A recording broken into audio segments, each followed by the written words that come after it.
Hello mga kalagansaigan, so welcome to the Milo Marathon. So for today's video guys, natakaroon sa Robinson's Illegans Place. So first ever nga Milo Marathon, which is the national event ni, big event ni from sa Iligan City. So kani is sponsored by Milo and Amlan.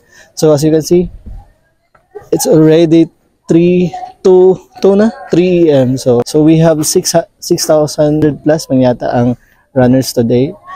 Today mga kalagansaligan, so naatay 3K, naatay 5K, naabot tayo 10K, din naatay 21K. So honestly, namiss ko sa medal kay very unique, anesthetic pagit nilang mga medals. So ang 9 medals lang is 10K and 21K.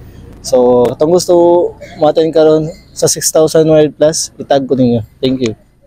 Isang Milo karon. Come on. Boss Mael. Mag-practice ka, Boss Mael? Kasi makata, unsay ko na benefits sa makawa sa Milo. Ma'am, unsay benefits sa makawa sa Milo? Ala! Unsay benefits sa makawa ni ma'am? Makatay ka kusog? Yes, of course. Makatag na siya energy sa inyo, sir. Especially nga, kuan. Oh, especially gikan magdagan. Like, you know, so dapat mag-Milo everyday. Milo na yabo. Milo everyday.